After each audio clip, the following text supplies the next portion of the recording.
भक्त को भगवान बना रहे हों और उनके साथ ऐसी घटना घटती है तो निश्चित ही हमारा दिल जो है दहल जाता है। सच बताता हूं आपको, जिस समय ये घटना सुनी उस दिन हमारी सामायिक नहीं हुई। सामायिक में मन नहीं लगा, ये क्या हो गया, ऐसे कैसे हो गया। क्या ये कभी सोच भी सकते हैं सपने में कि दिगंबर साधु के टुकड़े टुकड़े कर दिए जाए, इतनी बुरी हत्या कर दी जाए। ये सपने में भी सोचा नहीं जा सकता है महानुभाव। ये बात अलग है कि पहले भी हम पर बहुत हमले हुए हैं और इससे ज्यादा भी हुए हैं, लेकिन वो तो सदियां बीत गई। पहले राजाओं का आश्रय का था, धर्म था, राजा आश्रय धर्म चलते थे, तो उस समय राजा लोग क्रूर होते थे, तो उस समय साधुओं की हत्या हुई है। 8000 दिगंबर साधुओं को मारा गया था तमिल में, करोड़ों जैनों को मारे गए थे उस राजा के अपने बल से। 500 साधुओं को घानी में पेल दिया गया था। ये पुरानी घटना हो गई है, लेकिन अब तो राज जो है वह लोकतंत्र का राज है। इस लोकतंत्र के राज में हर व्यक्ति स्वतंत्र है अपना धर्म करने के लिए, अपना आचरण का पालन करने के लिए। और ऐसे लोकतंत्र में यदि ऐसी घटना होती है तो सारा समाज इकट्ठा करके ये पूछ सकता है कि ये क्या हो रहा है। वो सड़कों में भी आ सकता है, वो घेराबंदी भी कर सकता है, अपनी बात भी रख सकता है, क्योंकि हम स्वतंत्र भारत के स्वतंत्र नागरिक हो गए हैं। इसलिए अपनी बात रखने के लिए हम बिल्कुल योग्य हैं और हम अपनी बात रखने के लिए यहाँ पर आए हैं। आज इस मीडिया के माध्यम से मैं बताना चाहूँगा कि क्या इस प्रकार की घटना हमारे भारत के लिए शोभनीय है या कलंक है? बोलिए, ये कलंक है, ये कलंक है, ये भारत के लिए बहुत बड़ा कलंक है कि क्या ऐसी साधु की निर्मम हत्या, मीडिया सोया हुआ, निर्मम हत्या हो सकती है क्या? और मैं कहना चाहूंगा कि मीडिया भी जब बुरी बातें होती है तो दिन भर चलता रहता है, लेकिन जब तुम्हारे साधु पर कोई आक्रमण होता है तो तुम्हारा मीडिया कहाँ भाग जाता है? मीडिया कहाँ भाग जाता है? क्या दिन भर ये न्यूज नहीं चलना चाहिए थी? क्या वहाँ की स्थानीय सरकार को जगाना नहीं था? ये क्या हुआ है? या किसी भी सरकार को जगाना नहीं था? ये क्या हो रहा है? तो मीडिया बहुत बड़ा काम कर सकती है। महानुभाव, पैसे तो आप किसी और से भी कमा सकते हो, लेकिन आपकी आत्मा भी तो गवाही देना चाहिए कि ये काम होना चाहिए कि नहीं होना चाहिए। मैं आज यहाँ पर आई हुई मीडिया को बहुत बहुत धन्यवाद देता हूँ कि आप यहाँ पर आए और कवर कर रहे हैं। मैं ये कहना चाहूँगा कि एक बात आप जनता तक पहुँचाइए, दुनिया तक पहुँचाइए, सरकार तक पहुँचाइए, प्रांतीय स्तर में पहुँचाइए कि जो हुआ है ये बहुत गलत हुआ है। ये एक समाज के साथ नहीं हुआ, ध्यान रखना, हिंदुस्तान की हर समाज के साथ हुआ। कहाँ गए वो संगठन, कहाँ गए वो जैनों के संगठन, कहाँ गए वो हिंदुओं के संगठन, और कहाँ गए वो बड़े बड़े राजनेतागण? जब उनको पब्लिक चाहिए होती है, जब भीड़ चाहिए होती है, नाम चाहिए होती है, तो साधुओं के चक्कर लगाते हैं, और जब साधुओं पर उत्सर्ग होते हैं तो वहां से नदारत हो जाया करते हैं। कहाँ गए वो सब? वो कहाँ गए हिंदू समाज के, जैन समाज के साधु संत जो सिर्फ अपने लिए जी रहे हैं? नहीं, अपने नहीं, इस देश और विश्व के लिए भी जीना सीखो। समाजों की सुरक्षा, संरक्षण और संवर्धन अति आवश्यक है और होना चाहिए। आज हम यहाँ पर आह्वान करने आए हैं, सभी लोगों से आह्वान करने आए हैं कि महानुभाव, घटना तो घटना हो चुकी है, ये ध्यान रखना। हमारे यहाँ पर शास्त्रों में लिखा हुआ है, किसी भी साधु का एक्सीडेंट हो जाए, कोई उपसर्ग हो जाए, कोई मरण हो जाए, उनके टुकड़े टुकड़े कर दें, लेकिन वो फिर भी किसी के बारे में बुरा नहीं कहते हैं, बुरा नहीं बोलते हैं, हमेशा क्षमा का भाव रखते हैं। और हम भी यहाँ पर कोई विरोध के लिए नहीं, उनकी आत्मा की शांति के लिए, और जिनने कृत्य किया उसको सद्बुद्धि मिले, इसलिए हम यहाँ पर आए हैं। और जो इस प्रकार से सोच रहे हैं उनको भी सद्बुद्धि मिले, और जो इस प्रकार की घोर निंदा नहीं कर रहे हैं उनको भी सद्बुद्धि मिले। और दूसरी बात मैं कहना चाह रहा हूँ, हमारे यहाँ पर साधु का उपसर्ग हो जाए, कोई सिंह खा जाए, कोई शेर खा जाए, पेड़ की डाल गिर जाए, गाड़ी से एक्सीडेंट हो जाए, कोई छुरा मार दे, कोई अग्नि से उपसर्ग कर दे, कोई टुकड़े टुकड़े कर दे, तब भी उस साधु की समाधि मानी जाती है। क्या मानी जाती है? क्योंकि साधु का घर का त्याग, परिवार का त्याग, पैसे का त्याग, पद का त्याग, प्रशंसा का त्याग, प्रसिद्धि का त्याग, और भोजन करने के बाद जीवन पर्यंत का भोजन का त्याग कर देते हैं। इसलिए उनका सब त्याग होता है। उनके साथ तुम कुछ भी कर लो, वो कभी विरोध नहीं करते हैं, कोई विरोध नहीं करते हैं। इतने समता को धारण करने वाले हमारे साधु होते हैं। इसलिए इस बात को ध्यान रखना, उनकी समाधि मरण हुई है। क्या हुआ है? सदगति हुई है, समता से भाव में गए हैं। महानुभाव, ऐसी निर्मम हत्या कि पहले करंट लगाना, फिर टुकड़े टुकड़े करना, और फिर उसको गोल मिल में डाल देना, ये क्या सोची समझी साजिश नहीं है?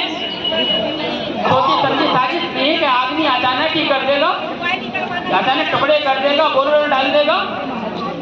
ये सारी की सारी जो है सोची समझी साजिश है कि ऐसा करना है, पहले करंट लगाना है, फिर इसके टुकड़े टुकड़े करना है, फिर इसको दूर ले जाकर के ऐसी बोरवेल में डाल देना है जहाँ किसी को कुछ पता भी ना चले।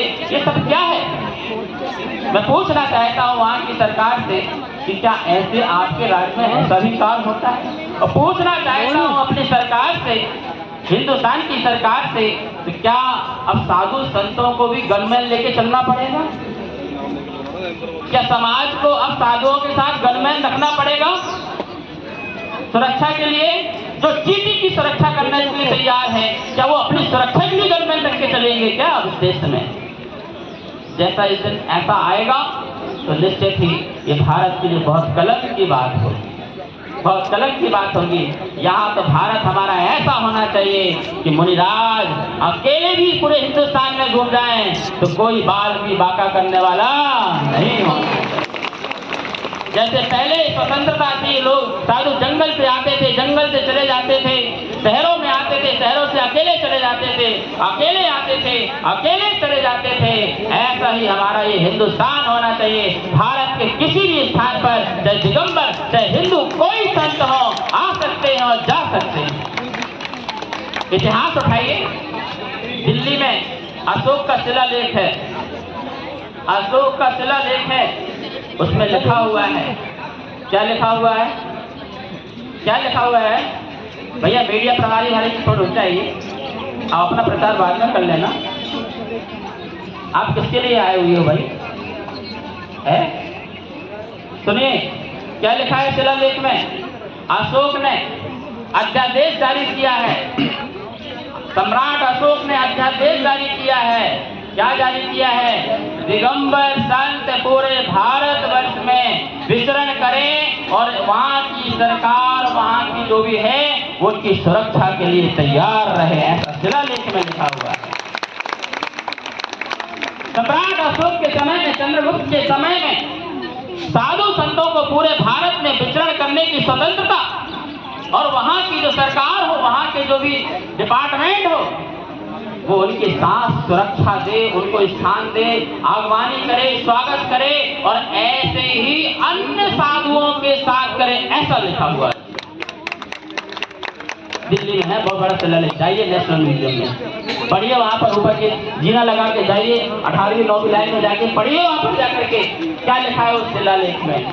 ऐसी महानता हमारे सम्राट, बड़े बड़े सम्राट हुए यहाँ पर, चंद्रगुप्त सम्राट हुए, अशोक सम्राट हुए, संपत्ति सम्राट हुए, युद्धकार सम्राट हुए, चक्रवर्ती सम्राट हुए, जिनके राज में साधु संतों का महासम्मान हुआ करता था। लेकिन आज ऐसी घटना निश्चित ही सोचनी है, निश्चित ही विचारनी है। हम इसलिए यहाँ पर आए हैं कि आज ये हमारे साथ हुआ है, कल तुम्हारे साथ भी हो सकता है।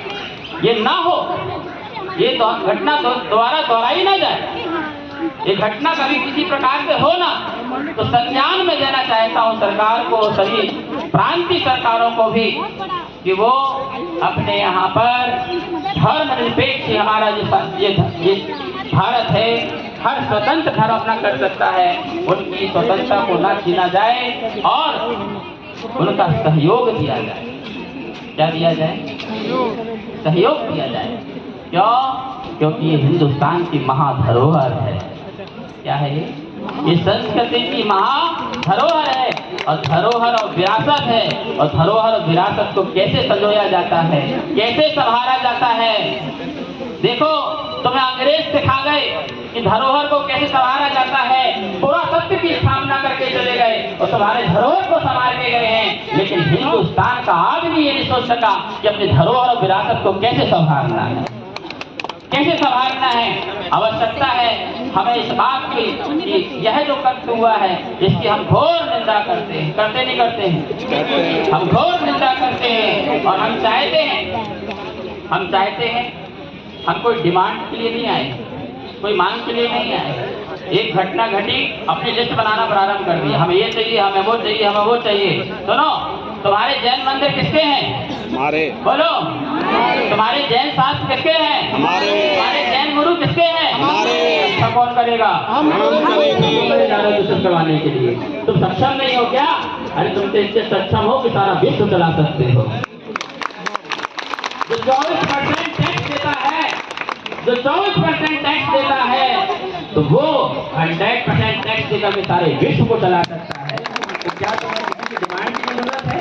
तुम्हें स्वयं जागने की जरूरत है। जब तुम्हारा संत निकले तो सारी दुकान बंद करके, घर बंद करके और सारे काम बंद करके पहले दिगंबर साधु के साथ एक स्थान से दूसरे स्थान पर जाइए। तुम्हारे साधु, तुम्हारे संत, तुम्हारा धर्म दूसरा रक्षा करेगा क्या? दूसरा सुरक्षा करेगा क्या? ये तो फालतू की बातें हैं। हाँ, ये कह सकते हो कि भैया जो प्रशासनिक व्यवस्थाएं हैं जो सबके लिए है, क्या है?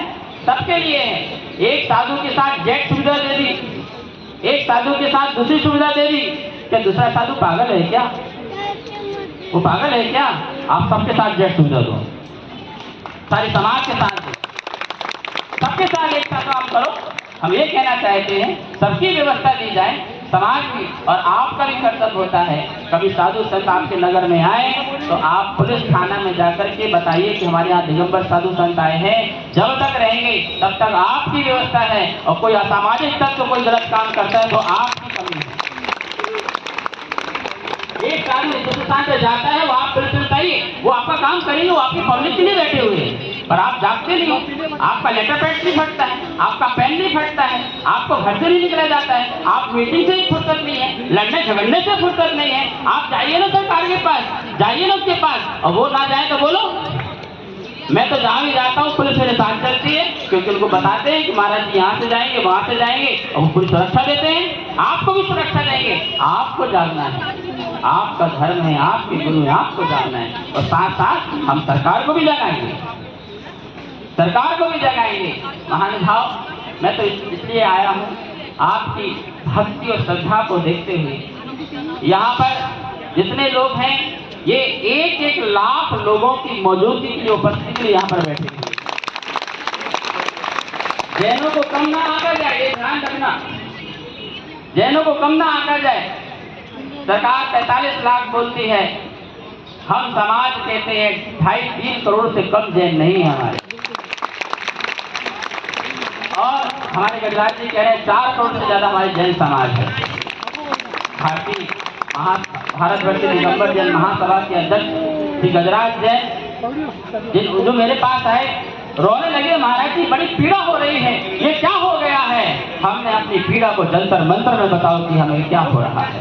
दुनिया को बताओ, सरकारों को बताओ, लोगों को बताओ कि ये क्या हो रहा है।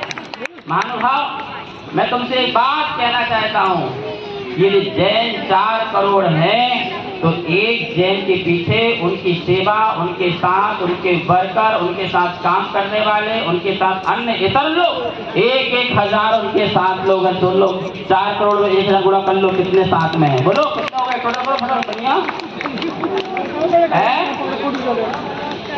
कितने हुए? 60,000 4,000 करोड़ हो गए। 40 बोल रहे हैं। टोटल करोड़ हो गए। 1 करोड़। तो वोट किसके पास है बोलो फिर? वोट बैंक जहाँ के बोलेंगे वही वोट डलेगी पूरे हिंदुस्तान की।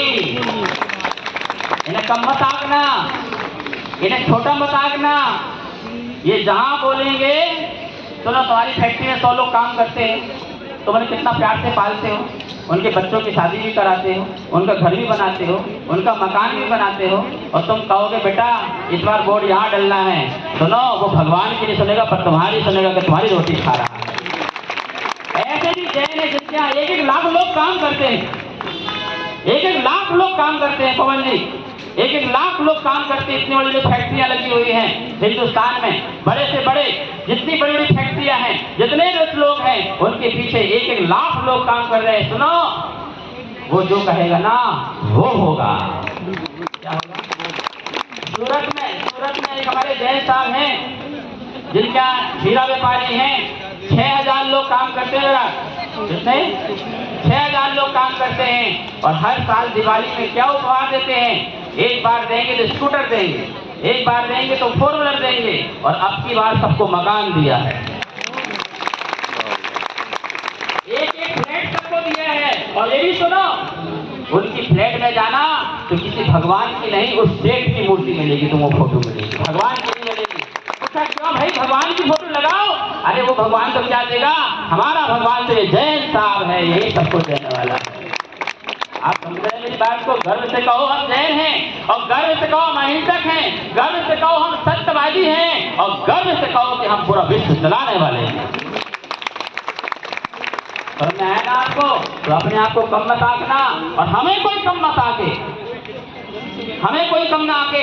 हमें अहिंसक है तो हमें कायर ना समझा जाए, हमें कायर ना समझाए। ध्यान रखना, अहिंसा का अर्थ तुमने गलत समझा है। आज प्रज्ञ सागर से समझ लेना, अहिंसा का अर्थ क्या होता है? अहिंसा का अर्थ होता है हम किसी को छेड़ते नहीं हैं, लेकिन जो छेड़ता है तो हम उसे छोड़ देते हैं। इसका नाम अहिंसक है, इसका नाम अहिंसक है। यदि हिंदुस्तान का जैन एक दिन टैक्स दे ना दे तो सारा हिंदुस्तान जो है पाकिस्तान से कलमाल हो जाएगा, रोटी के लाले पड़ जाएंगे। ध्यान रखना। इसलिए हम कहना चाहेंगे कि हम लोग शांति से रहने वाले लोग। आपको पता है जैनों ने आज तक कोई आंदोलन नहीं किया, और किया है तो अहिंसक किया है। क्या किया है बताइए? कभी भी भारत की राष्ट्रीय संपत्ति को नुकसान पहुंचाया जैनों ने? बोलो, बताया है? कोई रेल पटरी उखाड़ी है? कोई बस में आग लगाई है? कोई जाम लगाया है? या कोई नुकसान पहुंचाया है? अरे हम तो जियो और जीने देने वाले की बात करते हैं, किसी को नुकसान नहीं पहुंचाते हैं। लेकिन एक बात को ध्यान रखना, कोई हमको छेड़ता है तो हम उसे जैन कराता। छत्री हो, छत्री की संतान हो, तुम्हें लोग बनिया कह के बनिया बना दिया। तुम बनिया नहीं हो, तुम महावीर की औलाद हो, तुम आदिनाथ की औलाद हो, तुम शांतिनाथ की औलाद हो, तुम छत्री की औलाद हो। अपना छत्री ध्यान रखो। जो अपने समाज की, अपने गुरु की, अपने परिवार की रक्षा नहीं कर सकता, वो देश की रक्षा भी नहीं कर सकता। अपने हाथ में ये तराजू मराजू मत रखो। छत्री हो, पौरस हो, पौरस को अपने अंदर लाओ। समझ में आया राकेश जी? हाँ नवीन जी सुन लो, पौरस लाओ, डरपोक मत बनो। हम किसी को डराते नहीं हैं। जिन्हें खौफ है वो रखें और रखा करें अस्त्र और शस्त्र। जो कुरूप हैं वो ओढ़ा और ओढ़ा कराएं सुंदर सुंदर वस्त्र। हम तो सर्वांग सुंदर है इसलिए दिगंबर है। तुमने आया ना सबको? हम सब लोग यहाँ पर एक बात कहने आए हैं कि जो घटना हुई है वो घटना हमारे समाज के लिए नहीं, पूरे भारत के लिए कलंक है। पूरे भारत के लिए क्या है? कलंक है। और इस कलंक को धोने का काम समाज, सरकार और प्रांत की की जो भी सरकारें हैं उसका काम है उसे करना चाहिए। जब माँ बच्चे को रोने देती है, दूध नहीं पिलाती है तो बच्चा खूब रोता है। हमें यहाँ आने की जरूरत नहीं होती यदि आपने सब कुछ कर दिया होता तो। हमें यहाँ कुछ बोलने की जरूरत नहीं पड़ती। समझ में आया ना? इसलिए मैं चाहूँगा आप सब लोग जो है किसी भी प्रकार का, हमें किसी को अपशब्द नहीं बोलना है। हम सब लोग हैं, हम बहुत शिष्ट लोग हैं, हम बहुत संस्कारी लोग हैं और इस संस्कार की, इस शिष्टता को हमें खराब नहीं करना है। कोई ये ना कहे कि जैन व्यक्ति अपशब्द बोल रहा है। हम तो जब 700 मुनियों पर उपसर्ग होता है तो हमारी समाज उसको भी समता से सहन कर लेती है, उसको भी समता से सहन कर लेती है। ये तो हम अनादि से सहन करते आ रहे हैं, अनादि से सहन करते आ रहे हैं और आगे करते जाएंगे, क्योंकि जो अच्छा होता है उसी पर ही उपसर्ग होता है। बुरे का कौन उपसर्ग करेगा भाई? ठीक है ना? जिसका माल होगा उसी को लोग तो रोकेंगे ना। इस बात का ध्यान रखना। हम तो ये बताने आए हैं कि बस एक बात, ये भारत के लिए कलंक की बात है। किसकी बात है? इस कलंक को जल्दी से धो लिया जाए, इस कलंक को जल्दी से साफ कर लिया जाए, वरना ये G20 भी कराना फेल हो जाएगा तुम्हारा। ये G20 भी फेल हो जाएगा कि हम यहाँ G20 करने आए हैं। जो भारत में कलंक है, जहाँ साधुओं की हत्याएं होती हैं, सुना था कि दुर्व्यसनों की हत्या होती है, लेकिन साधु संतों की हत्या होती है। ये कलंक कैसे धोया जाए? हमारी भारतवर्ष की दिगंबर जैन महासभा जो 150 वर्ष पुरानी लगभग संस्था है और देश विदेश में जिसकी शाखाएं हैं और एक राष्ट्रीय संस्था है। मैं आपसे एक बात और कहना चाहता हूं, कोई भी संस्था, जिस संस्था में ओपन सदस्यता की छूट ना हो, वो संस्था राष्ट्रीय संस्था नहीं कहलाएगी। जिसमें ओपन रूप से सदस्यता बनने की छूट नहीं है, वो संस्था राष्ट्रीय संस्था नहीं है। और वो राष्ट्रीय संस्था नहीं है तो उसकी बात भी मान्य नहीं है। जिसमें आप हर व्यक्ति जैन व्यक्ति सदस्य बन सकता है और चुनाव में खड़ा हो सकता है, वही राष्ट्रीय संस्था कहलाएगी। और उस राष्ट्रीय संस्था से जो बात उठेगी वही बात सर्वमान्य कहलाएगी। जो भी आजकल 4 व्यक्ति खड़ा हुआ, नई संस्था बनाई, रजिस्टर्ड बनाया और अपना काम चालू कर दिया, बोलना प्रारंभ कर दिया, और उस राष्ट्रीय संस्था के बैनर के अंतर्गत जो साधु बोलेगा उसकी बात प्रमाण मानी जाएगी। हर साधु संत की बात ही प्रमाण नहीं मानी जाएगी। जो मन में आया वो बोलना प्रारंभ कर दिया, सरकार के विरुद्ध, इसके विरुद्ध, उसके विरुद्ध, इस व्यक्ति के विरुद्ध। क्या है? माइक लगा हुआ है, जो बोलना प्रारंभ। ये नहीं चलेगा। जिस राष्ट्रीय संस्था के अंतर्गत जो उनकी समाज का राष्ट्रीय अध्यक्ष बोलने का जिस साधु को अधिकार देगा, उसकी बात ही सर्वमान्य बात मानी जाएगी। बाकी बात उसके अपने विचार माने जाएंगे, समाज उसको फॉलो नहीं करेगी, समाज उसको फॉलो नहीं करेगी। राष्ट्रीय संस्थाएं जो है हमारी बहुत बड़ी संस्थाएं हैं, जो गांव-गांव तक गई हैं। हर आदमी को सदस्य बनाने की उसमें बोलते हैं कि तुम भी इसके सदस्य बन सकते हो, तुम भी इसके अधिकारी बन सकते हो। और कितने लोग महासभा के सदस्य नहीं बने बताओ? आज जाकर के उनके ऑफिस बन जाना पूरा अधिकार है, चिंता मत करो, पूरा अधिकार है। तुमको भी अध्यक्ष बनने का अधिकार है, तुम भी अपनी बात रख सकते हो, देश के एक व्यक्ति को जोड़ सकते हो। ये वो राष्ट्रीय संस्था है। ऐसी एक संस्था हमारी नहीं, हमारे यहाँ 5 संस्थाएं सर्वमान्य हैं। कितनी संस्था है? बोलिए, नाम गिन लेना आज के बाद। भारतवर्षीय दिगंबर जैन महासभा, तीर्थ क्षेत्र कमेटी परिषद, दिगंबर जैन परिषद, दिगंबर जैन महासमिति, दक्षिण भारत महासभा, और इन 5 के ऊपर एक कमेटी बनी है जिसको बोलते हैं समन्वय कमेटी। तो जो 5 को कोऑर्डिनेट करती है, जो 5 की बात को। और आज अपन यहाँ जो बैठे हैं वो समन्वय समिति कोऑर्डिनेट करके यहाँ पे बैठे हुए हैं, जिसमें परिषद भी है, महासभा भी है, तीर्थ कमेटी भी है और ये दक्षिण महासभा भी है, और सबका प्रतिनिधि कर रहे हैं। आज यहाँ साक्षी लोग कर रहे हैं। जो यहाँ से बात जाएगी वो जैन समाज की बात जाएगी, ना किसी व्यक्ति की जाएगी और ना किसी महाराज की जाएगी।